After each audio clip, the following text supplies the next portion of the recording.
Hey everyone, it's Olivia here for my Cat Stuff Thursday video. I actually really worked hard to get something finished in a week for you guys, so woohoo, go me. Let's see what's been going on. So I entered 10 items of mine into the county fair, so we'll see how that goes. I don't think there's going to be a ton of competition. There's a $2 prize for every thing that you win, so I could theoretically make 20 bucks just putting some stuff in that I already had made, so that's kind of cool. The sweater I've made a little progress on. I will show you. This is taking a lot longer than it should, really, realistically, because this isn't, it's a bulky weight yarn with a 10.5 needle, so it shouldn't take that long, but the sleeve is getting there.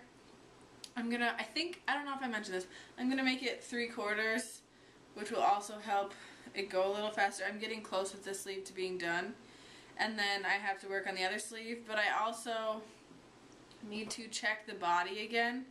So something that they always suggest to do when you're knitting sweaters is find a sweater that you already own that you really like the fit of, and then match your pieces up to it and see how you're doing kind of size wise. So this I'm gonna put up to a sweater and see if this reaches the armpits of a sweater that I like the length of, so that I can see if it's gonna actually be a good length. I feel like it might be a little short, so I'll probably have to knit a little further on the body. And I'm a little worried again about it being big, but I'd rather have it too big than too small. So hopefully it's a good enough size that I can wear it out without feeling embarrassed about it, because it is a pretty sweater, and hopefully my finished product will be pretty. Last week I think I showed you the components of this, but I don't remember if I did or not. So I made another headband for someone that ordered one for me, and they wanted it gray with white, and I put the button on. When I was looking at a picture of it, it looked a little wonky, so I had her bring it back to me so that I could fix the button, because it's just a little off center and that's gonna bother me, so I'm gonna have to fix that. I always want to give people the best product that I possibly can if I'm making it with my own hands. I just want everything to be perfect. I can't help it. I'm a little bit of a psycho when it comes to that kind of stuff. It's not that bad, but I can do better, so I'm going to do better. And the last thing that I have finished for you, which is the thing that I finished Monday or Tuesday, is this hat, which I'm really pleased with. I'll try it on for you guys. It's a cabled hat. I think the pattern is called Close Cables Hat, or Close Cabled Hat, something along those lines. And I'll link, of course, everything below for you if you want to check it out. And I modified this pattern heavily. It's a free pattern, so I can kind of talk about this, but there's a section where it wants you to increase from the brim to this section by, I don't even remember how many stitches it was. It was something like, I want to say at least 20 or 30 stitches, and I only increased by 10. And I like the fit of it. It's nice and snug. And the thing with cables is, whenever I make a hat, it starts out snug and then it kind of loosens up with wear, and I just want to make sure that it doesn't loosen up to the point that it's uncomfortable to wear anymore. So I'm happy with this this tightness right now. I think it feels really nice on my head, and I have kind of a big head too, so I know it'll fit people with smaller heads comfortably as well, if not being too big, that is. But so I made this out of Encore that I got on sale when I bought a bunch of yarn from them. I think it was something like $2.40 for a skein. And I got one hat out of a skein of the bulky, and then I have a little left over. And I was contemplating making a pom-pom for the top, but someone told me no, so I'm not going to do it. Whatever. The other thing I finished, I don't actually have with you. Ian and I got fake married in the garden. So it's kind of a long story, but this girl that was in charge of the garden found this bridesmaid's dress at a thrift store that she really wanted, and she didn't have a reason to buy it. And so she said, I wish someone would get married so I could get this dress and wear it. and I kind of jokingly said, well, Ian and I can get married. And then it kind of just took off from there, and it turned into this big thing with everyone from the garden, and we actually got fake married. Ian in, you know, like a long sleeve t-shirt and jeans, and me in a dress that I just had, and someone made me a veil out of a tablecloth, and so I'll include some pictures of that at the end because it's kind of funny. But I crocheted some hearts to hang from the tree that we were married under, and so that's the other thing that I finished, but I don't have them with me because I'm just going to leave it on the tree because I think it's kind of cute. And it's out by the garden, so it won't bother anyone. But that's everything for this week. I hope you guys have been doing really well. My summer is about to come to a close, which is kind of sad. I still have a little time left, but gardening will be done. Next Thursday is my last day for gardening, which is a bummer, but I can still come out whenever I want, obviously.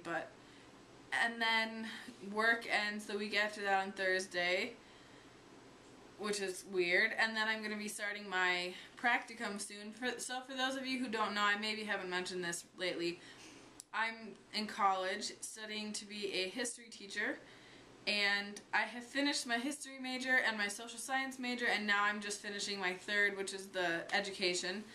And I have the year to do all of my student teaching and stuff like that. So for the first semester, I'll be in a classroom 2 days a week, all day, and then in October for 2 weeks we'll be there the whole time, which will be really exciting. And so I've been in contact with my teacher, and we're going to meet after I'm done with work, so I have to go to the preschool teacher workshops and stuff to get kind of acquainted with the school and what's going on.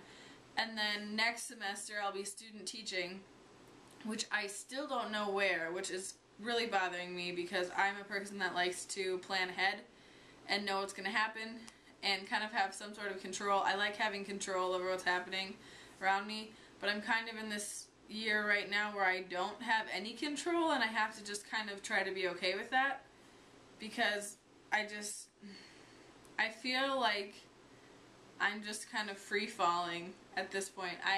I'm going to be living with a bunch of different people. I don't really have a house of my own. I'm going to be living with my grandparents this semester, and then someone else too, because my practicum is in a town that's an hour and 15 minutes from here. So for anyone that's from Minnesota, it's in Wilmer is where my practicum is, and so I have to drive an hour and 15 minutes every day, but I got lucky, so I found someone that lives there that is a family friend, and she's my confirmation sponsor, and she lives there during the week because of her job. So she's going to let me stay with her a couple nights a week so that I don't have to drive back and forth, which is a godsend. But I'm just going to be living with a bunch of random people couch surfing, and then I don't even know where I'm going to be next semester. Ian's going to be done with school.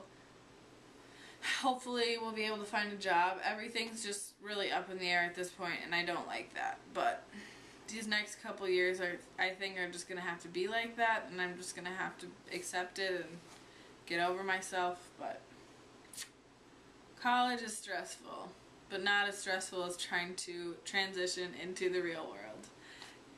I really hope I can find a job. I don't know what the job market is like right now for teachers. I don't think it's very good for my subject anyway. If I was a math or science teacher, it would probably be better, but I am not interested in those things, so yeah. But enough rambling about me probably not being able to find a job. I won't bother you guys with that. So, okay. I'll hopefully catch you next week. Bye.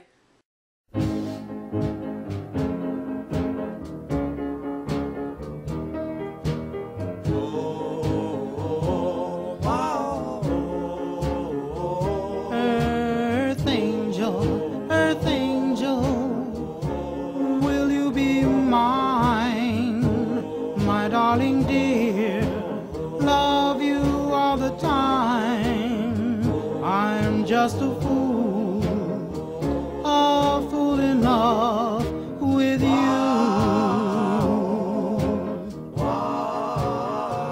Earth angel, the one I adore. Love you forever and evermore.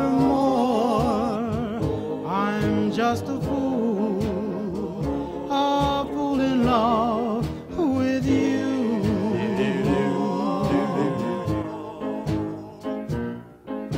I fell for you, and I knew the vision of your loveliness.